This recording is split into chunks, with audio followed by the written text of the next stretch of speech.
चलिए, welcome back. हमारे साथ एमके इन्वेस्टमेंट मैनेजर्स के executive director fund manager Sachin Shah हैं। Sachin ji, good afternoon.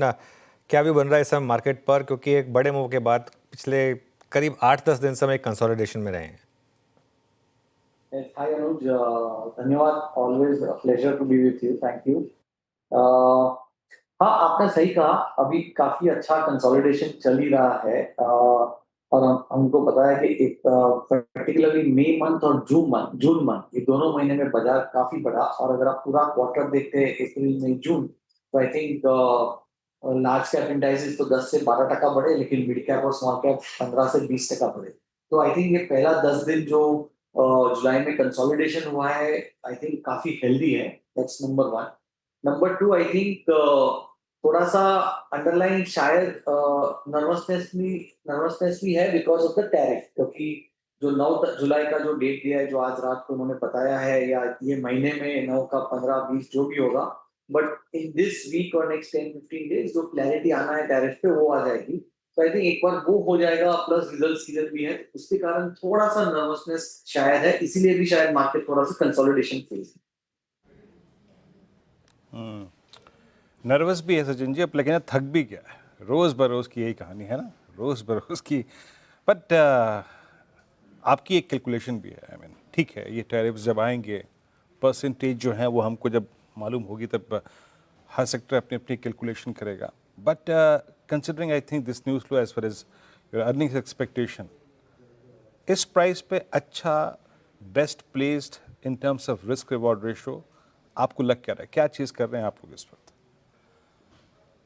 या सो इफ यू हमारे जो पोर्टफोलियो के हिसाब से अगर हम लोग जब सोचते हैं, और ऐसा when we think for the next 12 to 18 months to 24 months, और जब आपने एकदम सही कहा, रिस्क एडजस्टेड रिटर्न्स के हिसाब से अगर सोचते हैं, तो हमें लगता है कि 3 या 4 सेक्टर्स है जहाँ पे अभी भी बहुत ही अच्छी अपॉर्चुनिटी है for investors taking a 12 to 24 month view. तो एक तो क्लियरली प्राइवेट सेक्टर बैंकिंग, और उसमें जो लीडर्स है वहाँ पे वैल्यूएशंस काफी रीजनेबल है, और वहाँ पे ग्रोथ हमें लगता है कि अच्छी रहेगी in spite of interest rates जो अभी इतने कम हुए हैं। वहाँ पे थोड़ा सा उनको एक हिट होता है लीड और लैग इफेक्ट के हिसाब से, बट फिर भी हमें लगता है कि वो 1 या 2 क्वार्टर की बात है, बट जो हिसाब से उनकी ग्रोथ रहेगी, जो हिसाब से उनकी असेट क्वालिटी है, और उनके जो क्रेडिट कॉस्ट इतने कम हो रहे हैं, तो ओवरऑल उनकी प्रॉफिट की ग्रोथ तो फुल ईयर बेसिस पे अच्छी रहनी चाहिए नेक्स्ट 2 से 3 साल के लिए। तो private sector banking clearly and within that leaders clearly look like a good bet. I think the other एक जो दूसरा जो सेक्टर है, जहां पर रिस्क एडजस्टेड रिटर्न शायद बेटर हो सकता है यहाँ से।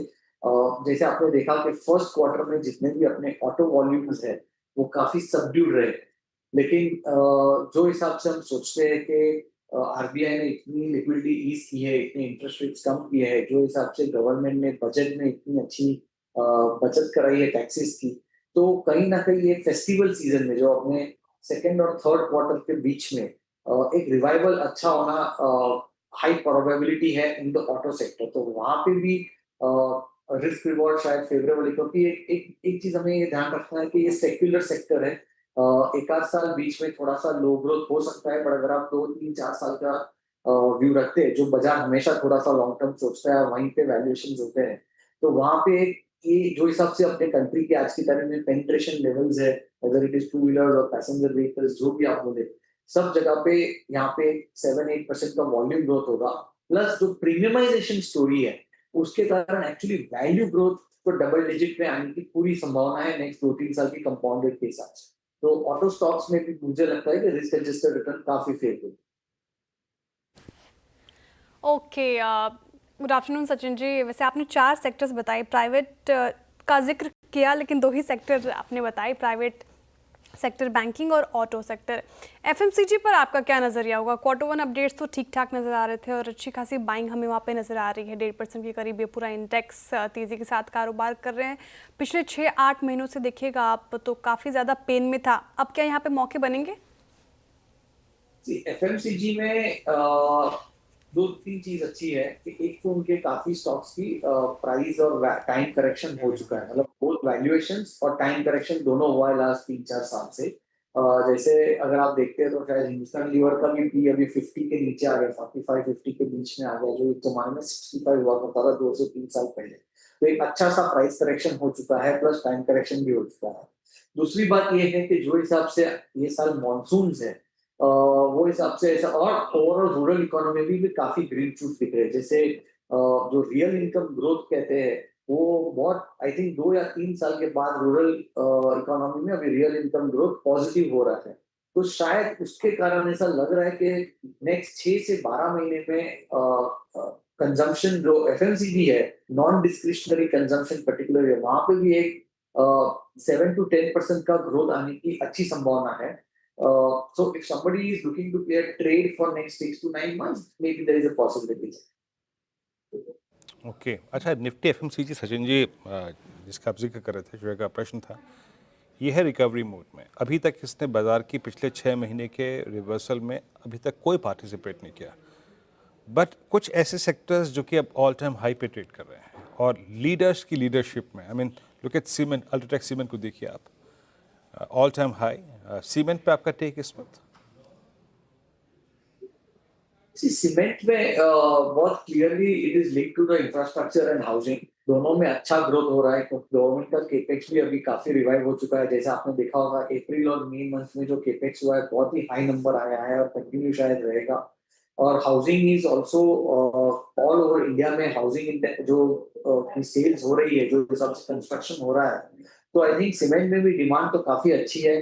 प्लस अभी वहां पे प्राइसिंग भी अच्छी है, तो शायद एक क्वार्टर में तो एबिटा पर टन जो सीमेंट के लिए थंब रूल या बेंचमार्क माना जाता है, वो मोस्ट ऑफ द कंपनीज की वहां पे इंप्रूवमेंट आने की high predictability at this point में। मे बी सो सीमेंट में भी आउटलुक, ये भी एक सेक्युलर सेक्टर है।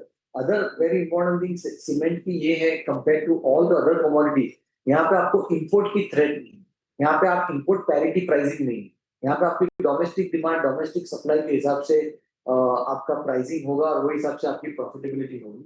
और काफी सारा इनका कॉस्ट इन्फ्लेशन भी कंट्रोल में आ चुका है, तो यहाँ पे भी एबिटा पर टन पॉजिटिव लगे। ओके, पॉजिटिव हैं फिलहाल आप सीमेंट स्पेस को लेकर। सचिन जी, लेकिन रियल्टी स्पेस में क्या हो गया? आप पिछले सत्र में जब मार्केट में रैली हमें देखने को मिली थी, रियल्टी स्पेस से कोई पार्टिसिपेशन था नहीं, और आज भी आप देखिए इंडेक्स काफ़ी पेन में है। लोधा छोड़ दें आप तो सारे ही स्टॉक्स आपको इन रेड दिखाई देगा। क्वार्टर वन अपडेट्स जो आए काफ़ी ख़राब आए। गोदरेज प्रॉपर्टीज़ आज 2.5% लुटका है। क्वार्टर वन अपडेट्स अच्छे नहीं थे, फिनिक्स के अच्छे नहीं थे। इसके अलावा आप देख लीजिए ब्रिगेड आज करीब करीब 4% डाउन है, लूजर्स में शामिल। यहाँ पर क्या करना चाहिए? क्या स्ट्रैटेजी होगी अभी रियल्टी स्पेस में?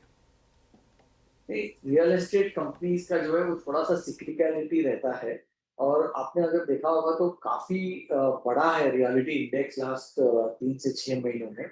तो शायद इसके कारण थोड़ी सी प्रॉफिट बुकिंग होने की ये हो सकता है, but I think overall sector तो अभी भी टेलविंड्स है, क्योंकि जो वेल्थ इफेक्ट है कंट्री में, वो आपको उसका यू नो व्हाट यू से उसका बेनिफिट तो रियल एस्टेट सेक्टर को हमेशा आता ही है।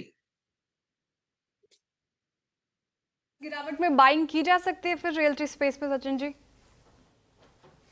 ये बहुत कंपनी स्पेसिफिक होना चाहिए, सेक्टर स्पेसिफिक इसमें कॉल लेना थोड़ा ज्यादा, it will be overly generalize, क्योंकि हर एक कंपनी रीजन वाइज होती है, हर एक रीजन का थोड़ा सा डिमांड सप्लाई, प्लस वो कंपनीज की बैलेंस शीट के भी, क्योंकि रियल एस्टेट में ये बैलेंस शीट भी थोड़ा सा ट्रिकी इशू हो जाता है कई बार, क्योंकि उनके सेल्स होते हैं लेकिन उनकी कलेक्शंस बाद में होती है, उनकी कंस्ट्रक्शन पहले होती है, तो ये सब थोड़ा सा नीटी ग्रिटीज है। So I would not like to generalise at a sector level, but company specific one will have to make a decision out there.